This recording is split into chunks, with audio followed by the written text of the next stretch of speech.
At a city council meeting, Chicago Mayor Brendan Johnson, he ordered the removal of people protesting his action on migrants. Watch this.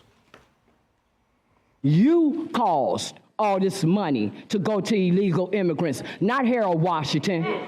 You gonna be held accountable for it. You trying to cover up where our money actually went. But it's your fault that because you gave half the money to illegal. You still feel like you have to harbor these illegals, which is not a good idea. Can you do the job, Mr. Brandon Johnson? And it's looking like you can't do the job.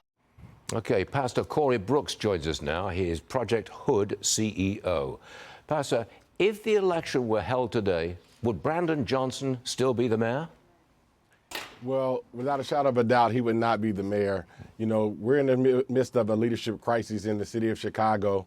We just had a budget approved, but it was just to appease the present voters. It does not do anything for us long term. We're suffering from the leadership as it relates to what we're going to do with the illegal migrants and legal immigrants.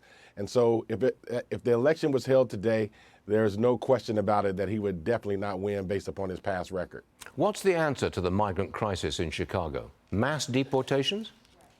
Well, the answer is yes. We have to have some mass deportations. Those who have come into the country illegally, they must go back to their country. That's not to say that we are a country of immigrants, and so we want to welcome immigrants, but we want people to do it legally. The stance that our mayor has taken, that he's not going to work with President Trump and all of those who are involved in the deportations, is not the stance that most Chicagoans are taking. Most of us understand what needs to happen, and we support it 100%. What do you think happens when ICE operatives, ICE agents, go into Chicago at the urging of President Trump, specifically to get the migrants out? What happens when the ICE officers arrive? Well, we believe that when those officers arrive, that they're going to find some resistance. They're going to find a government that does not want to work hand in hand with them, that not just at the local level, but at the state level as well. But there are citizens, and I believe the Chicago Police Department, we support the Chicago Police Department 100%, and we believe they'll do a good job at helping ICE and helping those who are going to cause these mass deportations. But there has to be some collaborative efforts.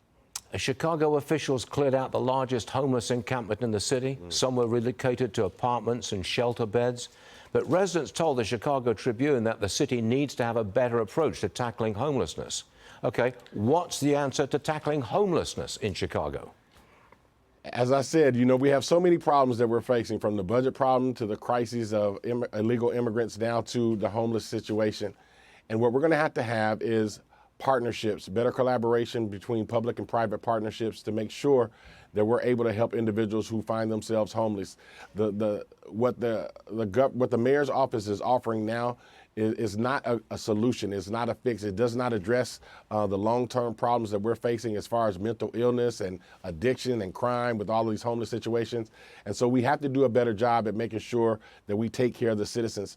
This is one of the areas that a lot of people are complaining and having so much of an uproar.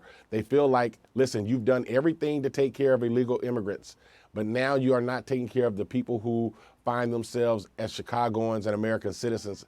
And that is the #1 problem that this mayor's office is facing. Pastor Corey Brooks, thanks very much for joining us this morning. May I wish you a Merry Christmas this year. Likewise, thank you. It's always a blessing.